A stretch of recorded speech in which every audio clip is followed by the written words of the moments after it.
वसुदेवसुतं देवं कंसचाणूरमर्दनं देवकी परमानन्दं कृष्णं वन्दे जगद्गुरुम्।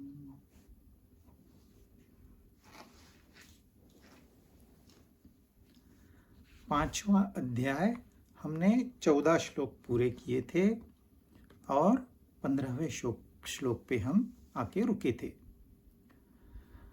14वें श्लोक में उन्होंने बताया परमेश्वर परमात्मा जो भी आप समझो उसको प्रभु कहा गया है। यहाँ पर मनुष्यों के कर्तापन की न कर्मों की न कर्म फल के साथ संयोग की रचना करते हैं।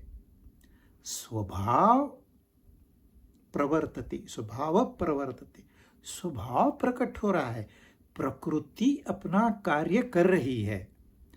आप परमात्मा को अपने कर्म में मत लाइए। कर्म आपके हैं, कर्तापन आपका है और कर्म फल भी आपके ही होंगे। भगवान ने मेरे साथ ऐसे क्यों किया, भगवान दयालु है फिर हम पर दया क्यों नहीं करता है, ये दुनिया में इतना दुख क्यों है। भगवान कुछ नहीं करते, इनमें कर्मों का स्वातंत्र आपका है। आप जैसे कर्म चाहो वैसे कर सकते हो, प्रभु की इसमें कुछ नहीं है। कर्म फल लेकिन आपको ही भोगने पड़ेंगे। आप जैसे कर्म करोगे फल वैसे ही प्राप्त होगा। यह है, कब प्राप्त होगा ये पता नहीं है, कौन से रूप में प्राप्त होगा ये पता नहीं है, कितने कर्मों का एक फल मिलेगा ये भी पता नहीं है। लेकिन प्रकृति है वो अपना कार्य कर रही है। आंखें आप खोलोगे तो आंखें देखेगी। क्या देखना है ये आप निर्णय लीजिए। आपके कान बंद नहीं होंगे, सुनते रहेंगे।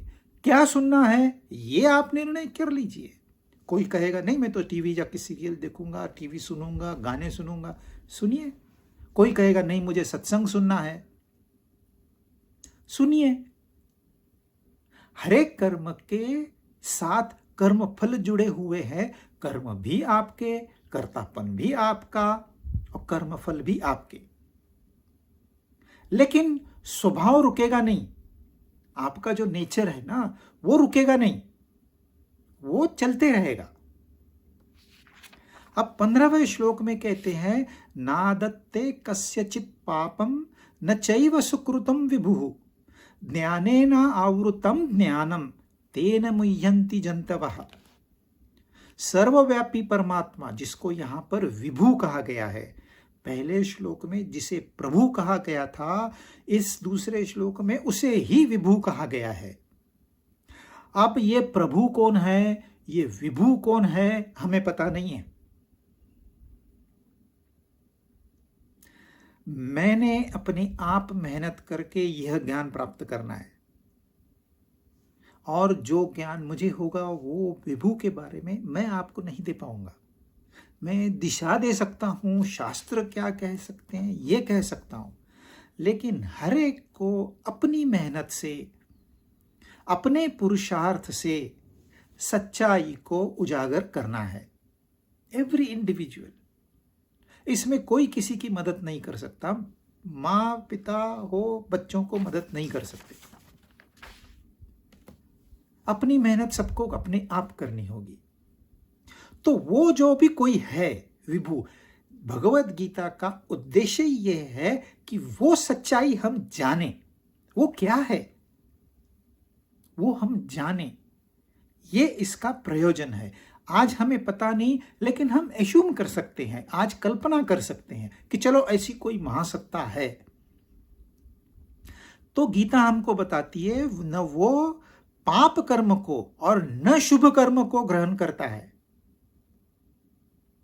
अज्ञान से ज्ञान ढका हुआ है, इसलिए सारे जीव मोहित हो रहे हैं। मैंने आपको बताया यहां जीव के लिए जंतवः, जंतु यह शब्द इस्तेमाल किया है। प्राणियों में और मनुष्यों में फर्क क्या है? प्राणियों को गीता की कोई जरूरत नहीं है, सत्संग की कोई जरूरत नहीं है। एक पागल इंसान को भी कोई जरूरत नहीं है इन चीजों की। परमात्मा को ढूंढना है वगैरह वगैरह कुछ नहीं।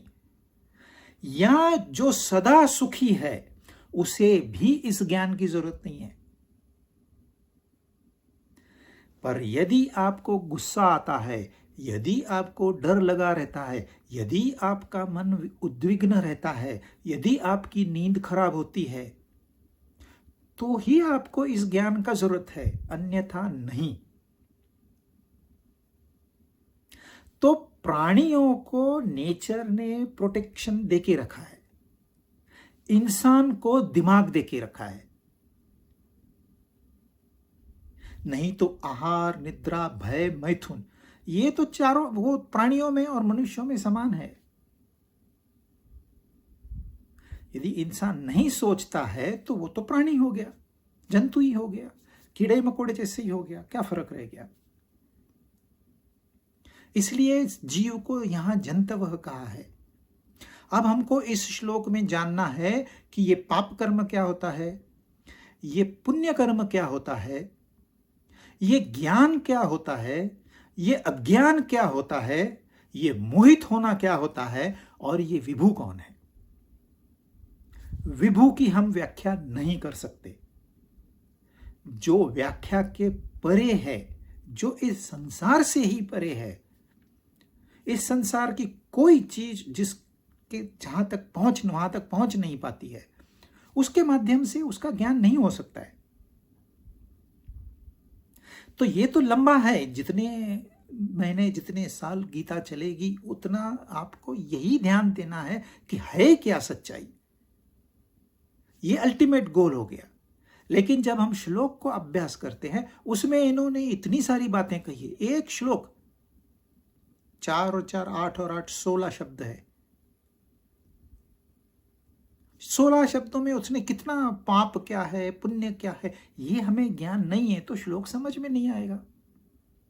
बहुत लोग ये जो चैप्टर है, ये जो है, इसे बस ऐसे ऊपर ऊपर, अरे अज्ञान है, जैसे सूरज है, रोशनी है, अंधेरा है, अज्ञान है, आगे बढ़ जाते हैं। लेकिन इसका अगर फंडामेंटल प्रिंसिपल जिसको हम कहते हैं वो समझ में नहीं आया तो फिर ज्ञान होना मुश्किल है। ज्ञान क्या है यही पता नहीं है। तो पहले हम देखते हैं ये ज्ञान क्या है, अज्ञान क्या है, और कैसे वो आवृत हो गया है। फिर हम देखेंगे ये पाप क्या है और पुण्य क्या है। पाप पुण्य थोड़ा समझने में आसान है क्योंकि ये शब्द हम इस्तेमाल करते हैं, लेकिन ज्ञान और अज्ञान हम इस्तेमाल नहीं करते। और बड़े बड़े साधु ऋषि मुनि भी इस ज्ञान से अवगत नहीं है, वो भी मोहित हो रहे हैं। यह संसार जो है ये प्रकृति और पुरुष दोनों का मिलाप होके बना है।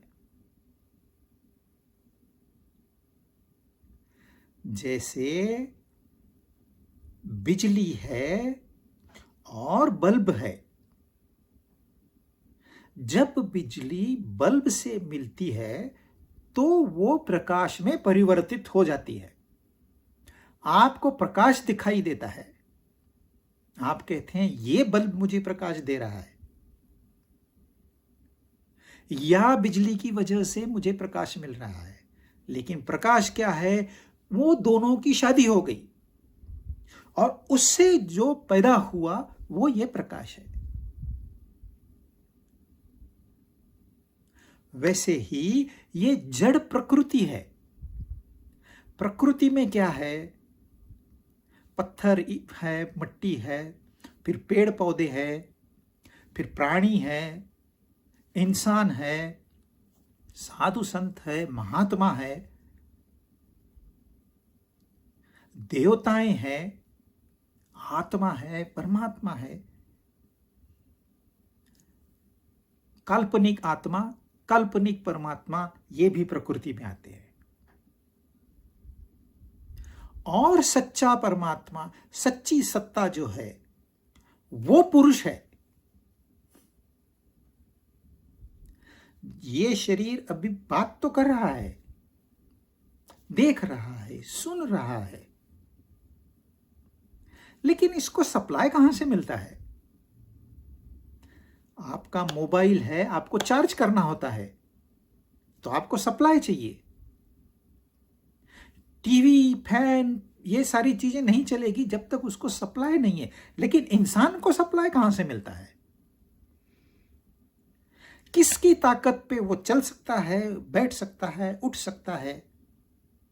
किसकी ताकत से वो देख सकता है, सुन सकता है, स्वाद ले सकता है, सूंघ सकता है? किसकी सत्ता से ये प्राण फंक्शन कर रहे हैं? आपको पता भी नहीं है अंदर कितनी कॉम्प्लिकेटेड सिस्टम है। सारी मेडिकल साइंस इसको अभी तक 5% भी ज्ञान नहीं है। इतनी कॉम्प्लिकेटेड सिस्टम है, कौन चला रहा है? तो आज हमें उसका पता नहीं है, लेकिन शास्त्रों में उसको पुरुष कहते हैं। पुरुष पुल्लिंगी भी नहीं है, स्त्रीलिंगी भी नहीं है, लेकिन शास्त्रों में उसको पुल्लिंगी कहा जाता है, क्योंकि प्रकृति को स्त्रीलिंगी कहा जाता है। शिव और शक्ति, राम और सीता, राम पुरुष है, सीता प्रकृति है। तो जब तक इनका मिलाप नहीं है तब तक जीवन नहीं है। सिर्फ प्रकृति में जीवन नहीं है, सिर्फ पुरुष में जीवन नहीं है। लेकिन जब दोनों की मैरिज हो जाती है तो ये जीवन प्रकट होता है। वही परमात्मा इस शरीर, मन और बुद्धि के माध्यम से जीव बन के प्रकट होता है। तो ये जो मन बुद्धि शरीर है ये बल्ब के समान है, और पुरुष जो है, या आप उसको आत्मा कह लीजिए, परमात्मा कह लीजिए, कोई शक्ति कह लीजिए, कोई पावर कह लीजिए, वो बिजली के समान है। तो वो ही प्रकट हो रहा है, जीव बन जाता है। जब वो प्रकट होता है, व्यक्त होता है, तो वो व्यक्ति कहलाता है। और जब तक वो व्यक्त नहीं है तो वो अव्यक्त है। हम लोग बहुत बड़ी भूल करते हैं। अव्यक्त का मतलब वो नहीं है ऐसे मान लेते हैं। ऐसे नहीं है, वो है, हम जान नहीं पाते। हमारे पास ऐसा कोई इक्विपमेंट नहीं है जिसकी मदद से हम उसे जान पाए। जब ये शरीर, मन, बुद्धि को हम परे हटा देंगे तो जो बचेगा वो परमात्मा है, वो पुरुष है, वो शक्ति है।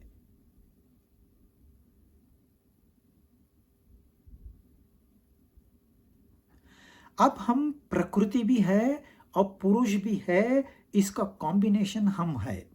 इसलिए हमें संसार के पदार्थों की भी इच्छा होती है और परमात्मा की भी इच्छा होती है।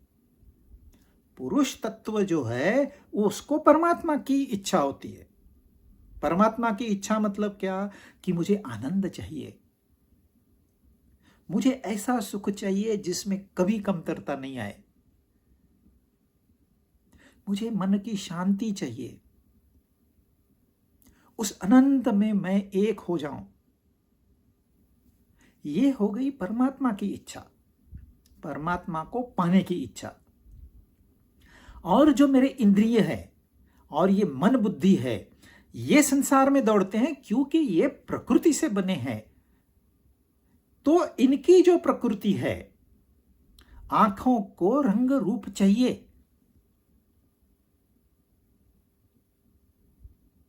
कान को सुनना चाहिए, कुछ तो सुनाओ,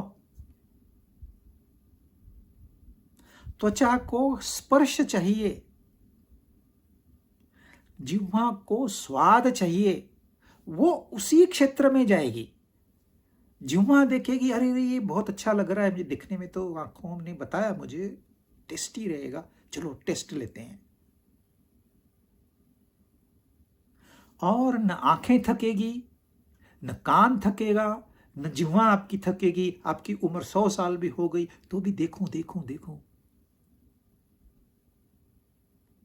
बुढ़ापे में भी इंसान, डॉक्टर बोलता है भी तुझे मीठा नहीं खाना, फिर भी बोलता है थोड़ा तो दे दे स्वाद। और ये प्राकृतिक है। आप ऐसे नहीं समझो इससे मेरे इस सिस्टम में कोई गलती है, बिल्कुल गलती नहीं है। जो प्रकृति है, प्रकृति की ओर आकर्षित होगी। मेरी आंखें इस प्रकृति का हिस्सा है और खाली उसका स्कोप जो है रंग रूप है। वैसे ही मेरा मन जो है वो रिश्ते नाते चाहता है। मैं किसी के प्यार में गिर जाऊं, शादी करूं, बच्चे हो, पड़ोसी हो, अच्छे दोस्त हो, सब लोग मुझे बुलाएं पार्टी पे, मैं भले किसको नहीं बुलाऊं लेकिन मुझे सब बुलाएं। संबंध चाहिए, किसी बहाने से मन संबंध में जुड़ा रहना चाहता। ये मन की प्रकृति है, इसमें कोई विकार नहीं है।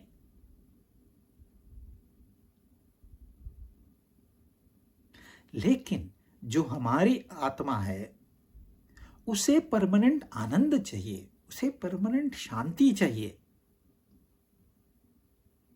लेकिन जो ये आत्मिक इच्छाएं हैं ये अलग दिशा में जाती है और ये सांसारिक इच्छा है ये अलग दिशा में जाती है। दोनों अपनी जगह पर सही है। लेकिन शास्त्र एक बहुत महत्वपूर्ण मैसेज दे रहे हैं, संदेश दे रहे हैं। जितने भी महात्माएं हो, सच्चे संत हो गए, आजकल टीवी पे आपको सैकड़ों संत मिल जाएंगे, लेकिन उन्होंने अभ्यास नहीं किया हुआ। कहीं सुनी बातें जोक सुनाएंगे, कोई स्टोरी सुनाएंगे, टाइम पास करेंगे। लेकिन जो सच्चे संत हैं, जिन्होंने अभ्यास किया है, उन्होंने एक बहुत महत्वपूर्ण संदेश दिया है और उसे ही ज्ञान कहते हैं। तो वो ज्ञान ये है कि जो आपकी परमात्मा के बारे में इच्छा है वो पूरी हो सकती है, परंतु जो संसार के पदार्थों की इच्छा है वो कभी पूरी नहीं हो सकती।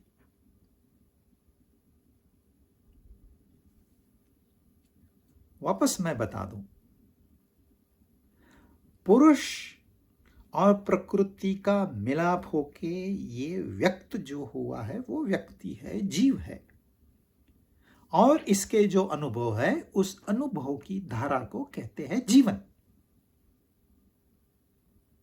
अब दोनों है, प्रकृति है, पुरुष है, तो पुरुष को पुरुष की ओर आकर्षण है, इसलिए उसे आनंद चाहिए। तो ये जो मैं बना हूं ये खाली शरीर नहीं है।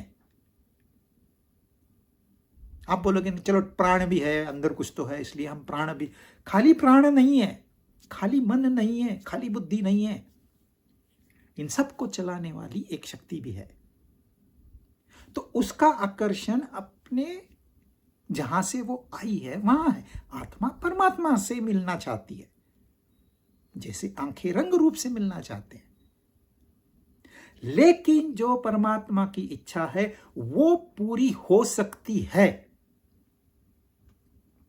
और संसार की इच्छाएं पूरी नहीं हो सकती, आप कितने भी साल जी लो। आप कहे अरे इसमें क्या है, बस मुझे नौकरी मिल जाए, सब इच्छाएं खत्म, फिर मुझे क्या चाहिए। जैसे ही नौकरी मिलती है शादी का चक्कर शुरू हो जाता है। बस अभी शादी हो जाए फिर क्या, सब प्रॉब्लम खत्म, फिर मेरी कोई इच्छा नहीं रहेगी। शादी हो गई, पत्नी कहती है अपने पास तो अपना मकान नहीं है।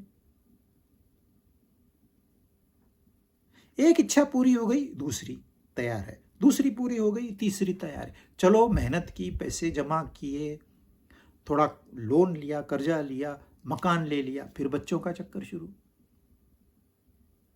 फिर उनके स्कूल का चक्कर शुरू, फिर कॉलेज के शुरू, फिर उनकी नौकरी की चिंताएं। इतने में तो आपकी उम्र भी खत्म हो गई।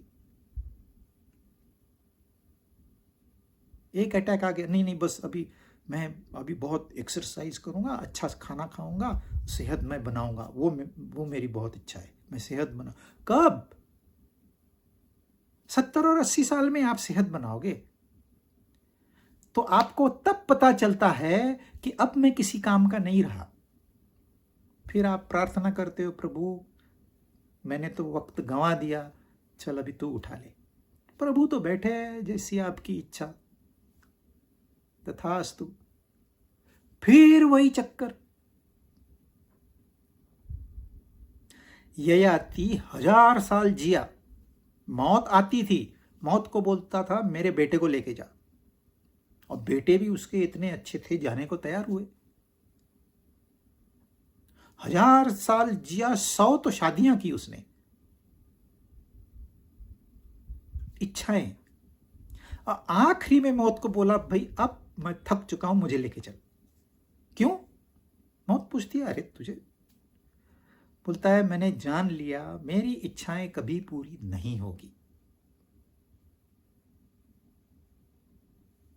आज तक दुनिया में ऐसा कोई इंसान नहीं है जिसने सारी वस्तुएं जमा कर ली, धन दौलत जमा कर ली, शादियां कर ली, बच्चे पर, और कहता है बस हो गया मेरा, अब मुझे कुछ नहीं चाहिए। एक जमाने में कहते थे लखपति हो जाए तो बहुत बड़ी हमारी अचीवमेंट होगी लाइफ में। अच्छा चलो लखपति हो गए, फिर बोलते थे लखपति से क्या होता है, कम से कम मिलियन तो होने चाहिए। चलो मिलियन हो गए, अरे नहीं आजकल का जमाना अलग है, हेलीकॉप्टर थोड़ी आता है मिलियन में, मिलियंस लगते हैं, तो कम से कम बिलियन होना चाहिए। अच्छा चलो बिलियन दे दिए। इतने अमीर लोग हैं कि आधी दुनिया खरीद सकता है, एक इंसान खरीद सकता है, इतना पैसा है, फिर भी समाधानी नहीं।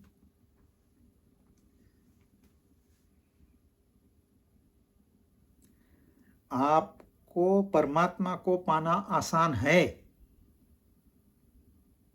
मेहनत तो करनी पड़ेगी, पर संसार से परमानेंट सुख पाना नामुमकिन है। यह है ज्ञान। हमको इसका अनुभव है, हमने सारी इच्छाएं पूरी करके देख ली है, और फिर भी वही रिपीट करते हैं, इसको कहते हैं अज्ञान। जहां मुझे आनंद मिलने वाला नहीं है वहां मैं जाता हूं, और जहां मुझे मिलने वाला है वहां मैं नहीं जाता हूं, इसको कहते हैं अज्ञान।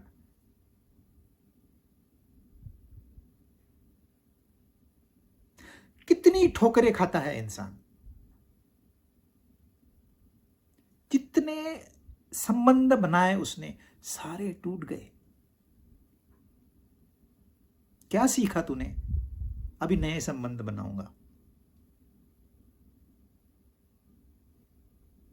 संबंध बनाए, तुझे उसमें से दुख के सिवा कुछ नहीं मिला, अब क्या करेगा? अब मैं दूसरे संबंध बनाऊंगा। इस चक्कर में जो फंस जाता है उसको कहते हैं मुह्यंती, मोहित हो रहा है, समझ में नहीं आता है क्या करूं। 4 दिन भगवत गीता सुनेंगे, 5वें दिन कहते हैं हाँ अभी हमको सब पता है, क्या खाली इच्छाएं कम करनी है ना, वो हम कर लेंगे। खाली कर्म फल का त्याग करना है ना, वो हम कर लेंगे, कभी है करेंगे, टाइम आने, अभी तो मुझे एंजॉय करने दे। इसको कहते हैं मोहित होना। मृग जल की तरह दौड़ रहा है इंसान। अरे कभी तो रुक के सोच। इसलिए शास्त्र कहते रोज आप थोड़ा समय निकालिए, और ऐसे निकालिए उस समय कोई भी महत्वपूर्ण कार्य हो नहीं करना है, मुझे यही ही करना है, मुझे सत्संग ही करना है। थोड़ा तो समय दीजिए अपने आप को। ये सारा संसार यूजलेस है अगर आप नहीं है, अगर मैं नहीं हूं तो ये मकान दुकान सब यूजलेस है, किसी काम की नहीं। तो किसे महत्व देना चाहिए, मकान दुकान को या मुझे अपने आप को महत्व देना है? मुझे हर अनुभव में यही लेसन मिलता है कि मैंने अपने आप को ध्यान देना है, अपने आप को ठीक करना है। संसार अपने आप ठीक हो जाएगा, फिर भी मैं संसार को ठीक करने अपना समय बर्बाद करता हूं। ये अज्ञान है, ये मोह है। मोह में फंसा हुआ आदमी और मोहिनी चाहता है। टीवी सीरियल को लोग सच मानने लग गए। सिनेमा में क्या हो रहा है, न्यूज आर्टिकल आ रही है, अरे वो काल्पनिक कथाएं हैं, मूर्खों ने बनाई हुई काल्पनिक कथाएं, उसको आप सच मान रहे हो।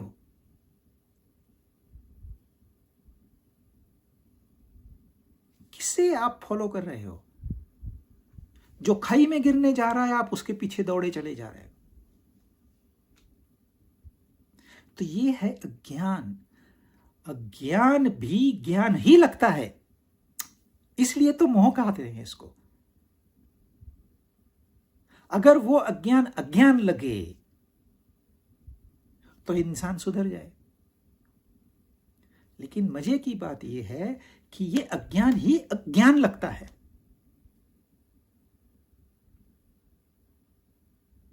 और इसलिए फिर इंसान ठोकरे खाता रहता है पूरी जिंदगी। लास्ट में आके उसको पता चलता है अरे मेरा सब तो खत्म हो गया।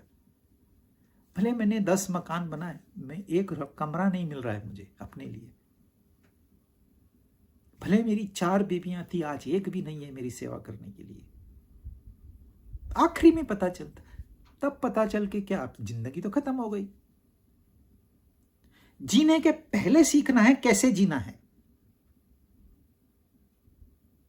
जीने के बाद में सीखोगे तो किस काम का।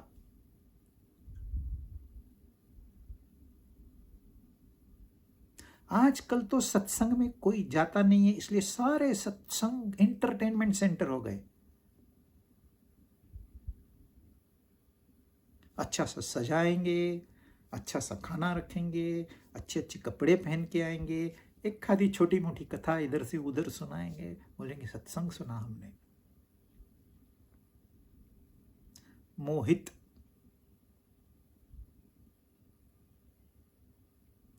जो स्पिरिचुअल रिलीजियस फील्ड में है वो भी इतने मोहित है, तो आम इंसान की क्या बात। इसलिए गीता बार बार कहती है उठो जागो, अपना वक्त जाया मत करो। थोड़ा समय, आपको सारी जिंदगी यही करते बैठना है ऐसे नहीं है। ये सन्यास जो है ये टॉर्चरस प्रैक्टिस है। कहीं शास्त्रों में ऐसे नहीं कहा गया है घर छोड़ दो, ये छोड़ दो, वो छोड़ दो, दाढ़ी बढ़ाओ, मूछें बढ़ाओ, बाल काट दो, कहीं नहीं कहा गया। ये सब स्वार्थ की वजह से तैयार हुआ है। कामानाम कर्मणाम न्यासम संन्यासम कवयो। संन्यास की व्याख्या गीता ने एकदम सीधी सादी की है। कर्म करना है, खाली उसमें काम का त्याग करना है।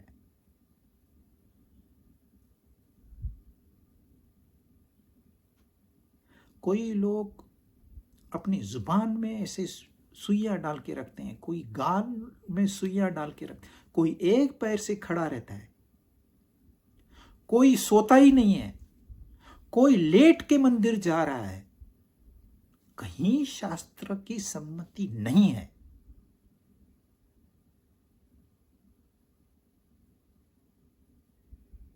वैसे ही सन्यासी का मतलब है आपने रोज थोड़ा समय निकाल के इस विषय पे लगाना है, थोड़ा बैठ के सोचना है, वो सन्यास है। और फिर उसकी प्रैक्टिस करनी है। प्रैक्टिस कहां करोगे जब आप संसार में ही नहीं हो? प्रैक्टिस कहां करोगे? जाके छुप गए कहीं, संसार को फेस नहीं कर सकते। मोह। कहने को बहुत बड़ी बड़ी बातें हैं, हम इंटेलेक्चुअल है, हम रिनाउंसिएट कर चुके हैं सब, कहने को बड़ी बड़ी बातें हैं, लेकिन ये सारा मोह है। ज्ञान एक ही है, तत्त्वमसि, खत्म। That's the beginning and end of knowledge. इतनी छोटी सी बात समझने के लिए इतना सारा पसारा है, लेकिन फिर वही गलती करता है। पुण्य कर्म किया, पाप कर्म किया। वही इंसान कर्म करता है, मैंने ये 1 लाख रुपए दान किया, आज सारी दुनिया को बताएगा तेरे दान की वैल्यू 0।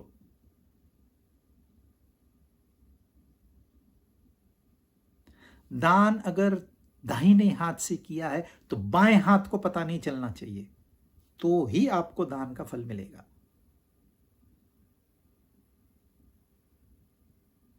और परमात्मा को आपके दान नहीं चाहिए, आपका पुण्य नहीं चाहिए।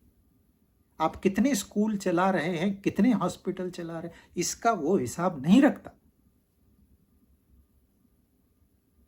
आपका ध्यान कहाँ है, इसका वो हिसाब रखता है। मुझे नाम चाहिए, मैं हॉस्पिटल बनाता हूं, मेरा अपना नाम देता हूं, 0 value. Spiritually you have not grown. Same पाप कर्म, मैंने ऐसे नहीं करना चाहिए था, क्यों किया, अब मैं पछतावा करूंगा। जो इमोशनल होते हैं वो छाती पीटते हैं, जो इंटेलेक्चुअल होते हैं वो सर पटकते हैं, दोनों सेम गलती करते हैं। इस पछतावे से क्या होगा, आप गलती की तो आपको बहुत बढ़िया लेसन मिला,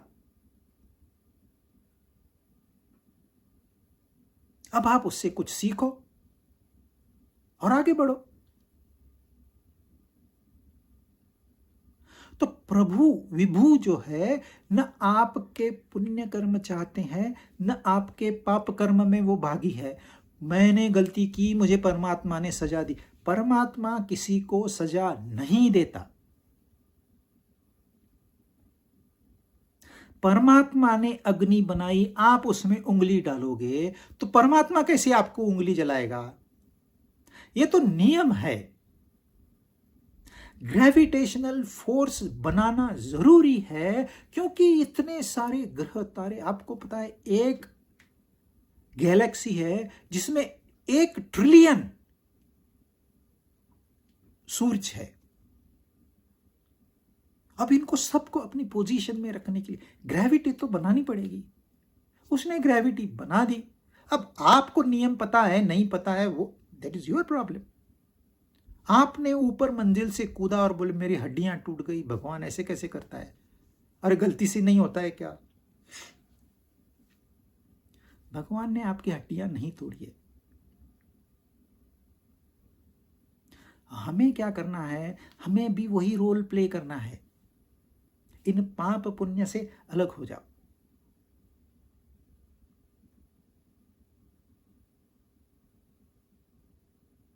भीष्म ने इतनी प्रतिज्ञा की, पूरा उसको वेदों का ज्ञान था, सारा अभ्यास किया हुआ था, लेकिन जब द्रौपदी की साड़ी खींची जा रही थी, सारा ज्ञान 0।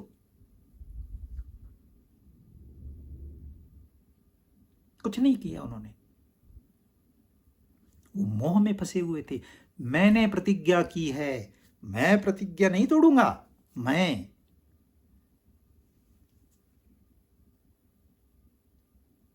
वो तो जब कृष्ण भगवान ने प्रतिज्ञा तोड़ी तब उनको समझ में आया गलती क्या है,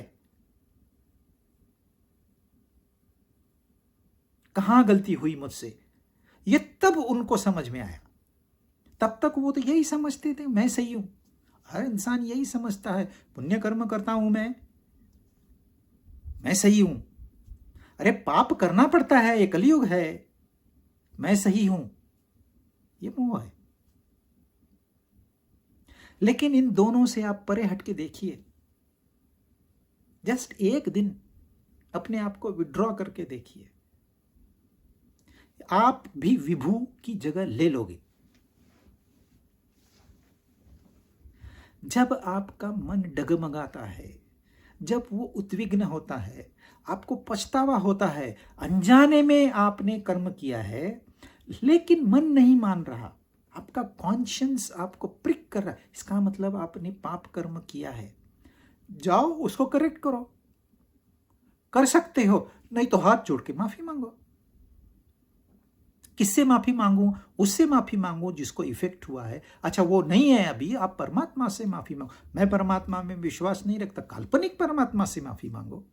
एक कल्पना करो कोई तो है मेरे से ऊपर, उससे माफी मांगो, आपका उसी समय पाप धुल जाएगा। आपकी उद्विग्नता चली जाएगी। इसको कहते हैं उससे हटना। कर्म तो चलते ही रहेंगे, कर्म रुकने वाले नहीं है। ये इंसान क्षण के लिए भी नहीं रुक सकता है, कर्म चलते रहेंगे और गलतियां भी करेगा इंसान। और प्राकृतिक शरीर है तो प्रकृति में ही दौड़ेगा। आपने खाना नहीं खाना है, स्वाद नहीं लेना, ये सारा शास्त्र नहीं कहते। शास्त्र ये कहते हैं आंखों का काम आंखों को करने दो, कान का काम कान को करने दो, मन का काम मन को कर। आप परमात्मा में स्थित हो जाओ, बात खत्म। क्योंकि वो आपकी इच्छा पूरी होगी, और वो इच्छा पूरी हो गई, ये सारी इच्छाओं की अहमियत खत्म हो जाती है। कर्म खत्म नहीं होते, वो चलते रहेंगे। यदि आपने पहले के पाप किए हैं तो वो भी फल आपको भोगने पड़ेंगे, और पुण्य किए हैं तो भी वो फल भोगने पड़ेंगे। आप ये नहीं कह सकते इतनी मेहनत के बाद मुझे पैसा नहीं चाहिए, आएगा वो, आपको स्वीकार करना होगा। भले फिर आप दान दे दीजिए, वो दैट इज योर चॉइस, लेकिन आएगा, आपको लेना भी पड़ेगा। वैसे ही पाप कर्म का भी फल आएगा, लेना ही पड़ेगा।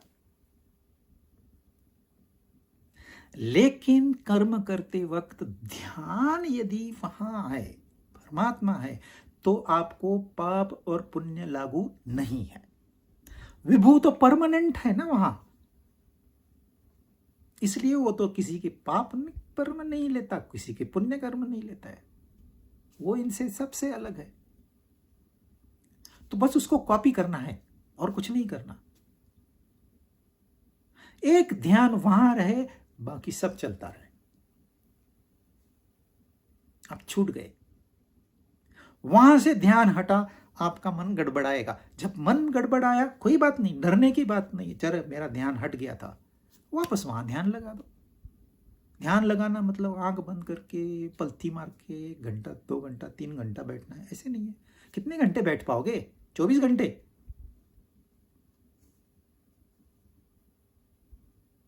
वो धुन चलती रहे, अपना कार्य चलता रहे, मजेदार जिंदगी कट जाएगी और मोह से छुटकारा पाओगे। बहुत कॉम्प्लिकेटेड नहीं है, ऐसे लगता है ज्ञानेन आवृतम ज्ञानम तेन मयि, ये तो मेरे लिए नहीं है, बहुत कठिन नहीं है। आपको प्रकृति को समझना है, आपको पुरुष को समझना है, पुरुष पुरुष के हिसाब से होगा, प्रकृति प्रकृति के हिसाब से होगी, सब चलने दीजिए। पहले उसने कहा है स्वभावस्तु प्रवर्तते,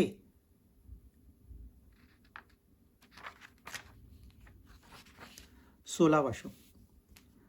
ज्ञानेन तु तज्ज्ञानं येषां नाशितमात्मनः तेषाम् आदित्यवत् ज्ञानं प्रकाशयति तत्परम्। परंतु जिन्होंने अपने जिस ज्ञान के द्वारा उस अज्ञान का नाश किया है, उसका वह ज्ञान सूर्य की तरह परम तत्व परमात्मा को प्रकाशित कर देता है। परमात्मा को प्रकाशित करने के लिए क्या करना है? जो ज्ञान अज्ञान से आवृत हो चुका है उसको अनावृत करना है, और कुछ नहीं करना। परमात्मा कहीं बाहर से नहीं आएंगे।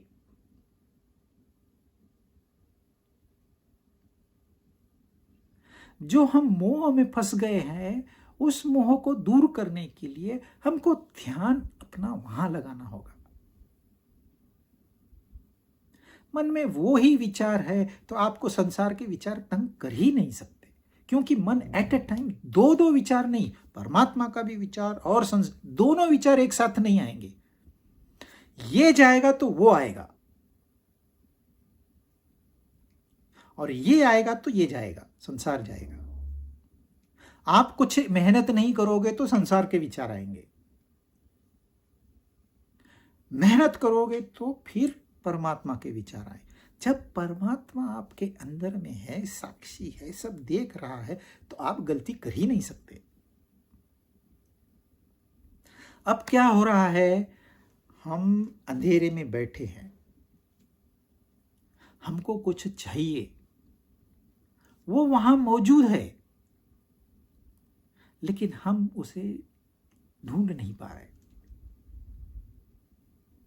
तो ये जो अंधेरा है, ये है अज्ञान। अब आपको इंतजार करना पड़ेगा सूरज के निकलने का।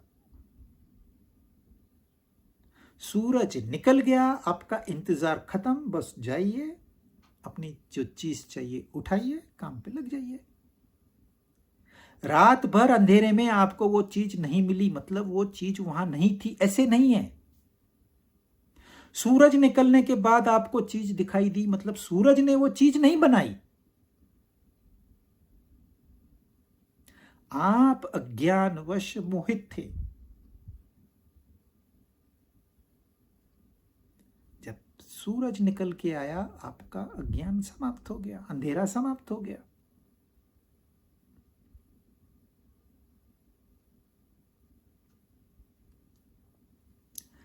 वैसे ही इंसान अपने आप को अंधेरे में ढकल देता है, फिर ठोकरें खाता है।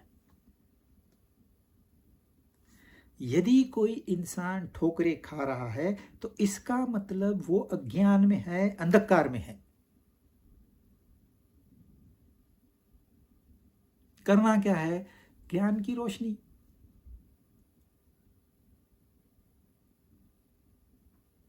हम लोग क्या करते हैं, इतना बड़ा संसार है, आप कल्पना भी नहीं कर सकते, इतना वो बड़ा है। इसमें से एक छोटी जगह पे अपने आप को खड़े करते हैं, कहते हैं मैं हूं।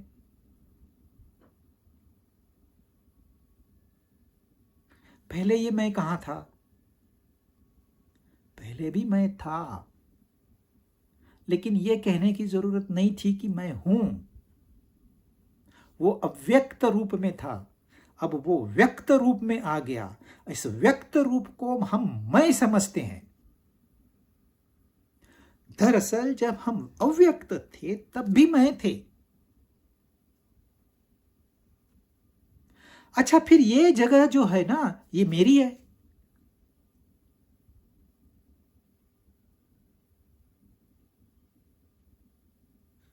तो हमने क्या किया, ये मैं को पैदा किया।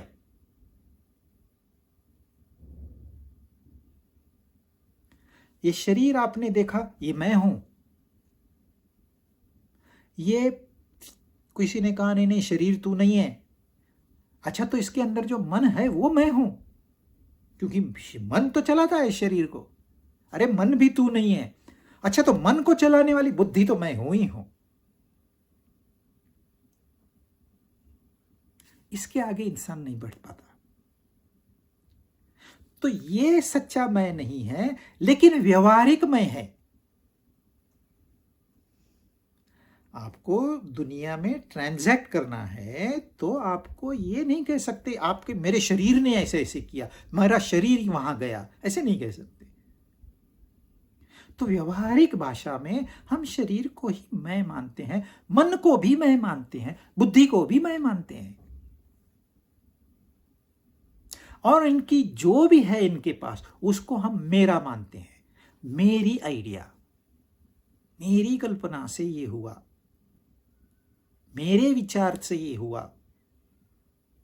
मैं प्रेम करता हूं, मैं नफरत करता हूं, हालांकि वो बुद्धि थी, ये मन है, लेकिन कहने को हम यही कहते हैं मैं प्रेम करता हूं, मुझे डर लग रहा है, मुझे गुस्सा आया था। कहां आया था, दिखा?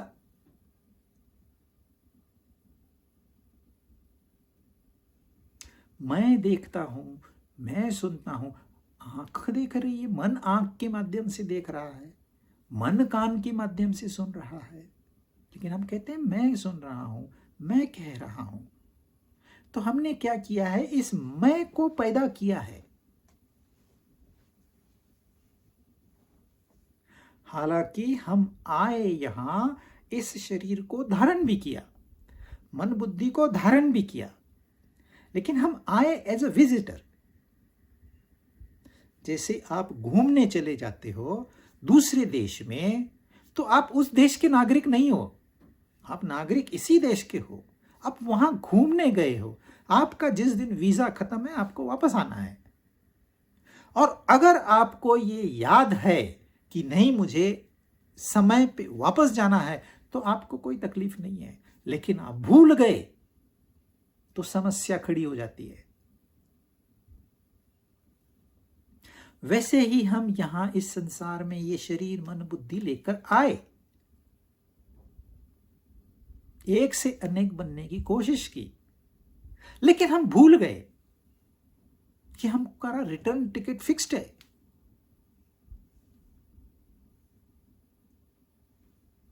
तो ये मैं हो गया और मेरा हो गया, मेरा घर, मेरी बीवी, मेरे बच्चे, मेरी फैक्ट्री, मेरी कार। तो ये मैं को कहते अहंता और मेरे को कहते हैं ममता। ये अहंता और ममता पैदा हो गई तो समता चली गई। जब समता थी तो एक ही मैं था, इस शरीर में भी वही मैं था, उस शरीर में भी वही मैं था, वो थी समता। लेकिन जब मैं अहंता और ममता आ गई, वो समता चली गई।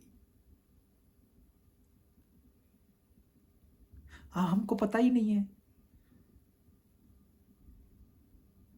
क्या हुआ है, हमें पता ही नहीं है। इंसान ऐसे बिहेव कर रहा है जैसे वो सदियों से यहां है और सदियों तक रहेगा। कितने साल हो गए, बर्थडे मनाते हैं, सेलिब्रेशन करते हैं। भाई तेरे जाने का वक्त नजदीक आ गया, 1 साल से ध्यान ही नहीं है। बोलते अरे काय का जाना, मैं तो यहीं रहने वाला हूं परमानेंट।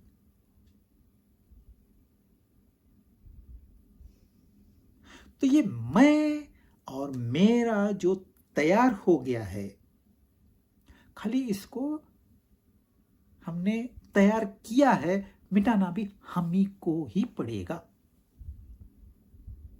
बाकी कुछ नहीं करना। जो हमने गलती की है उसको सुधारना है और कुछ नहीं करना। सूरज ने वस्तु बनाई नहीं, वस्तु थी, अंधेरे वास्ते अज्ञान के वश हमें वो दिखाई नहीं दे रही थी, तो हमारे लिए तो वो थी ही नहीं। जैसे ही सूरज निकल आया आपको दिखाई देने लग गया, आपकी आंखों की रोशनी वापस आ गई। वैसे ही ज्ञान रूपी रोशनी को जगाना है। वो है, जगाना भी नहीं है, वो है। उसको जो हमने आवृत करके रखा है, पहले श्लोक में बताया, ज्ञानेन आवृत अज्ञानेन आवृतम ज्ञानम। बस वो आवरण निकालना है। वो आवरण कौन सा है, वो यहां बताया है, मैं और मेरा। इसको निकालना है और कुछ करना नहीं। ये सारा संसार एक ही है। जैसे ये उंगली एक काम करती है, अंगूठा एक काम करता है, ये हाथ एक काम करता है, दूसरा हाथ दूसरा काम करता है, लेकिन है तो सब मैं ही ना। ये भी मैं है, राइट हैंड लेफ्ट हैंड भी मैं ही तो है। क्या भेदभाव है, भेदभाव भी है, लेकिन असल में नहीं है। लगता है। वैसे ही संसार में भेदभाव लगता है नहीं। जब ये अहंता और ममता तैयार हो गई तो दूसरापन भी तैयार हो गया, क्योंकि मैं है तो दूसरा भी है।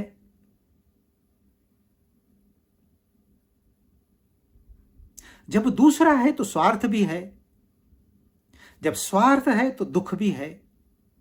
ये सब लिंक्ड है। दुख क्यों होता है इंसान को? स्वार्थ की वजह से। स्वार्थ क्यों है? क्योंकि मैं अलग वो अलग। यूरोप अमेरिका में लोग शादी नहीं करते,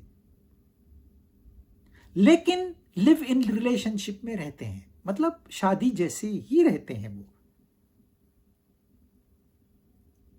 लेकिन ये मेरी कमाई का हिस्सा है, ये मेरा है। वो बोलता है ये मेरी कमाई का हिस्सा है, ये मेरा है। और फिर मैं तू शुरू हो गई। जहां मैं तू शुरू हो गई, कितने दिन रिश्ता चलेगा? शादी क्यों नहीं करते? क्योंकि प्रॉपर्टी में हिस्सा देना पड़ेगा। अरे देके खत्म करो ना, क्यों डाइवर्स लेना है? आप एसम्पशन पे क्यों रहते हो?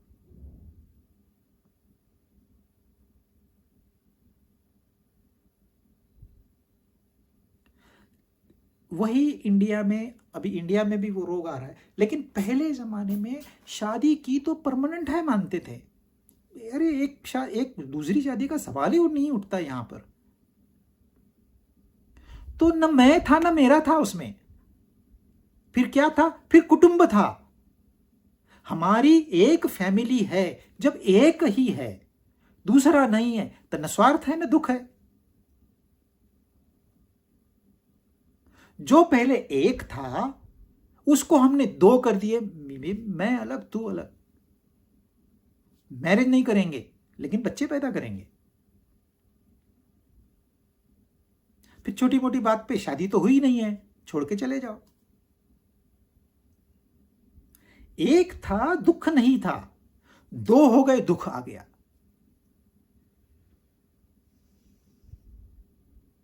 अब ये दो को एक कर दो, बात खत्म। आपको दुख से तो निवृत्त होना है, और क्या करना है? और संसार में कोई काम नहीं है। सारे दुख, दर्द, निगेटिविटीज जितनी भी है, जेलसी हो, एनवे हो, हैंगर हो, फियर, इनसे छुटकारा पाना है। और करना क्या है? बस आज आप दो में रहते हो, एक में चले आओ। जब एक देश है हमारा, हम कहते हैं, तो कैसे यूनिटी हो जाती है। लेकिन वही हमारी स्टेट अलग है तो आपकी स्टेट अलग है, झगड़ा शुरू।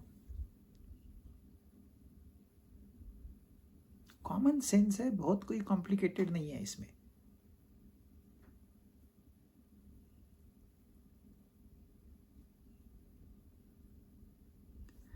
तो जैसे सूरज के आने से जितने भी अंधेरे की समस्या है चली जाती है,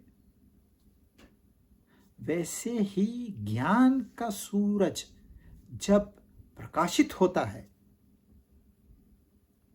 तो ये जितने भी संसारिक ट्रबल्स है निकल जाते हैं। ऐसे लगता है मानो ये थे ही नहीं। जो सच्चे संत है उनके नजदीक आप जाके देखिए, आपको वहीं महसूस होगा। उनको आप पूछिए आपको कभी दुख हुआ था, वो बोलेंगे काय का दुख, झंझट में फंसे हो तुम, यहां आके रह जाओ हमारे आश्रम में, सुखी हो जाओगे। पता ही नहीं है उनको। और ये जो ज्ञान है ये स्वयं प्रकाशित है। जैसे आपको अंधेरे में कोई चीज चाहिए तो आप अंधेरे में ढूंढ नहीं सकते, आपको रोशनी चाहिए। तो बाहर की रोशनी से आप वस्तु देख सकते हो, लेकिन रोशनी को देखने के लिए क्या चाहिए? जब सूरज निकल के आया तो आपने उसे कैसे देखा? कौन सी रोशनी उसके ऊपर डाली? वो तो स्वयं प्रकाशित है, उसको बाहर की रोशनी जरूरत नहीं है। आपने अंधेरे में एक दिया जलाया, दिया जलाया तो पूरा रूम रोशन हो गया, आपको दिखाई देता है। लेकिन दिया कैसे दिखाई देता है? उसके लिए कौन सी रोशनी लाई आपने? नहीं, दिया स्वयं प्रकाशित है। वैसे ही हमारा जो ज्ञान है उसे जानने के लिए और किसी ज्ञान की जरूरत नहीं है, वो स्वयं प्रकाशित है। हमको बस ये अज्ञान से परे हटना है।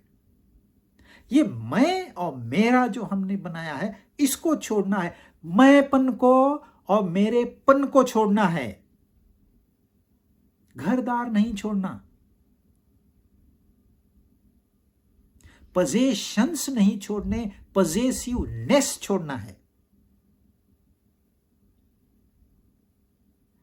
लोग इस ज्ञान से परे क्यों हटते हैं? क्योंकि ये कहता है तू ये सब छोड़ दे। छोड़ दे मतलब इतनी मेहनत करके मैंने ये मकान बनाया, छोड़ दूं? इसलिए बोलते हैं तू ही, तेरे को छोड़ देता हूं मैं, गीता को ही छोड़ देता हूं।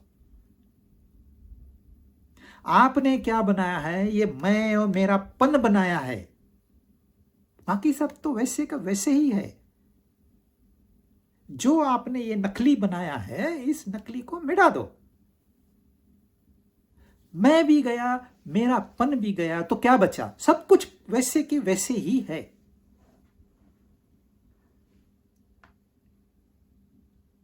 फिर आप आजाद हो गए, फिर आपको चिंता नहीं है, फिर आपको डर नहीं है। ये तो परमात्मा का मकान है, क्या चिंता करने की इसकी, देख लेगा वो। कार नीचे पड़ी है, जरा देख, अरे परमात्मा की कार है, वो देख लेगा, काहे की चिंता करनी। लेकिन नहीं नहीं, मैंने खरीदी है अपने पैसे से, तो करो, भुगतो। फिर आपको डर लगा रहेगा, फिर चिंता लगी रहेगी, और कहीं कोई स्क्रैच लगा के गया तो गुस्सा भी आएगा। क्या आग बबूले हो जाते हैं लोग।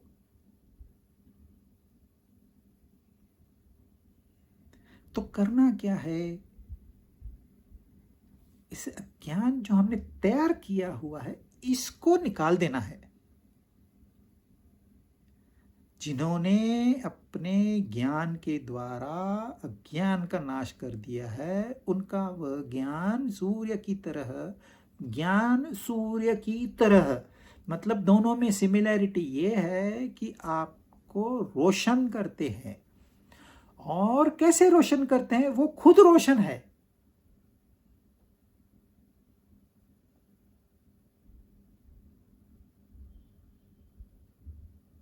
सूरज की कल्पना से ही आप ज्ञान को समझ पाओगे।